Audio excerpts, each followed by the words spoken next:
What are your hopes and expectations for next season? The Championship might be the hardest league to get out of, but the bar is now higher from a quality point of view. Let's not kid ourselves, it will be easy. We won 14 away games this season, Burnley have won only 14 games all season. Yet they present the perfect benchmark for us. The speed of the game can be intense and the pace of players is much quicker. Imagine what the West Ham forward, Arnautovic, bought for £20 million, would have been like in the Championship. Far better than any player we came up against, yet he is in a side who have been in the bottom 6 most of season. Spending money can help, but there is a risk with every signing. A risk on a £1m £2 million player who does not work out is easier to swallow than a £10m £15m player who fails. Every team in the Prem has money to spend, so that in itself offers us no advantage. We can look at our favourable cup performances and results against Southampton and City with our shadow side, but equally a home draw and away defeat against Swansea would not be sufficient next season. My memory of the Premier League is 4 seasons of misery. Obviously we all hope for better this time around. It is encouraging that Wolves look better than Newcastle, Brighton and Huddersfield were this time last season, and they have survived. It is a different game however, and the emphasis on deceit, cynical fouls, gamesmanship and cheating goes up a level. How good will we be at the dark arts, and how will our temperament cope when refs consistently favour the top 6 with their decision making?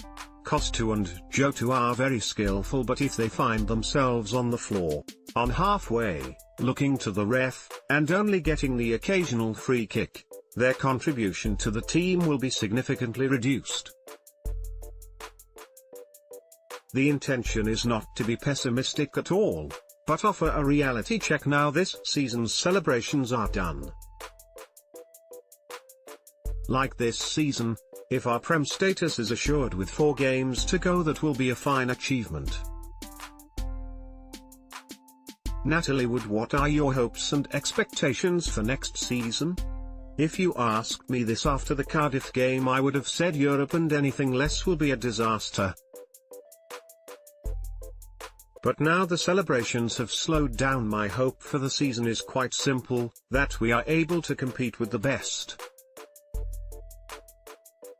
Ultimately we all know our aim is to become a team challenging for Europe and one day become a football superpower, but it isn't going to happen overnight. We need to build our foundations and become a stable member of the Premier League, and our expectation is a 12th-14th place finish. If we achieve this, I think it will be seen a very good a season. We are an excellent side at the moment, and undoubtedly we will strengthen over the summer, but next year is going to be a challenge. The Premier League is a very different test to the Championship, and we have to remember we are going in with a lot of players that have no top-flight experience. Our defense is going to be tested by some of the best attackers in the world, and Neves will no longer be a very big fish in a small pond, although I think he will still shine through as one of the best. I can't think of many players in the Prem that can pass like him. All that being said, I obviously wouldn't complain if we recreated Burnley's 2017-18 season. Russ Evers, Havertz in Wolves, what are your hopes and expectations for next season? There is no reason why, if we can retain the nucleus of this season's team and add wisely, that we cannot be up there challenging for a top half position or even higher next season. It's a completely different feeling to the last few promotions to the Premier League. This time we seem to have the desire, belief and more importantly the financial muscle and know how to spend wisely and bolster the squad. Rob Cartwright, what are your hopes and expectations for next season? We have never been better prepared for a season in the top flight, and that's before we strengthen the squad. I expect quite a few of the fringe players to be moved on and replaced with 3 or 4 first-team ready players. I trust Nuno to get it right. I've every faith in him and will be disappointed not to finish in the top half, but the sky really is the limit. I won't be at all surprised if we finish between 7th and 10th next season and knocking on the door of a top 6 place the following season. Ross Coburn, what are your hopes and expectations for next season? This is a difficult one. Fossen aren't going to settle for 17th place, yet I'm not buying into Wolves competing with Real Madrid, Bayern and Man City for a while. 2021 would be fine, as that would allow me time to build up some brownie points with the wife for the European adventure. With the right investment in key places I'm going for top 12, with a decent cup run. Small, but important steps forward in the journey, giving us time and the platform to continue to build for the future. That's the pragmatist in me. The optimist in me looks at last season's table and focuses on Burnley, a team with limited resources, a cracking manager and some very decent players. Am I scared of Burnley? No. Could we give them a game with our current team? Yes. Could we finish 7th next year with strategic acquisitions and bit of momentum? I'll let someone else answer that. Adam Virgo, what are your hopes and expectations for next season? Next season I am hoping we can make a good account for ourselves in the Premier League. I'd like to think we can achieve a mid-table position which, with what we currently have at our disposal and what we can do to improve the squad, would be respectable for a first season back in the top division. It's certainly not going to be easy though, as each team have a player or players that can punish you on their given day, and I'm sure every Wolves fan knows that our squad needs improving in certain areas.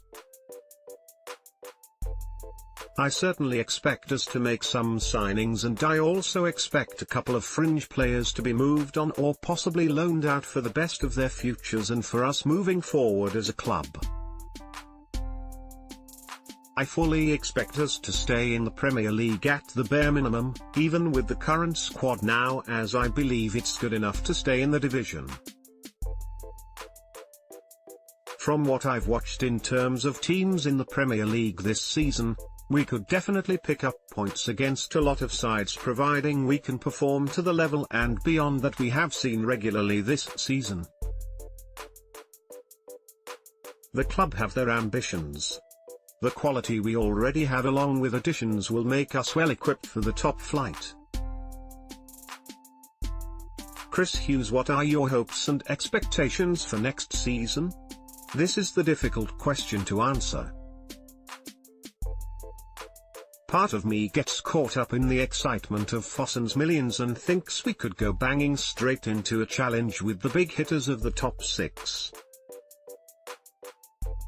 Seeing Burnley competing up there this season with our ex-players Ward and Vokes and other players of a similar background to them only heightens the expectations. However, when I engage my brain a little more, I temper the expectations a little. We have a lack of significant depth in the squad at the moment to compete at the top level, and a serious injury to key players like Bowley, Jota and, most significantly, Neves would leave us with big holes to fill. There are a few players who will need to leave as they won't cut it at the top level too, and Much as Fossen have almost unlimited resources at their disposal, there will still be some restrictions on how much they can invest this summer in fees and wages. My expectation is that we won't struggle. I'd expect a points tally somewhere around the 45 mark, which would have landed us a mid-table finish this season. With more quality additions and a bit of luck, then maybe we can push higher, but the risk of new signings not settling could also see us struggle. If I'm being asked this question again 12 months' time and we're still a Premier League club preparing for a second summer of investing in the playing squad, I'd take that. Heather Large, what are your hopes and expectations for next season? I would expect the players to be excited to get the season underway, and I hope we can have a strong start to build our confidence from the get-go. I think if we can get a few good performances under our belt in our opening games, it will stand us in good stead for the coming months. Obviously, maintaining our Premier League status is an absolute must, but it would be good to do this comfortably without any of the heart-wrenching scenes we've witnessed in the top flight before. There are a lot of rumors going around about players we might be targeting, so it's going to be interesting to see how this unfolds over the summer. Tomorrow, which of the current squad can cut it in the Prem?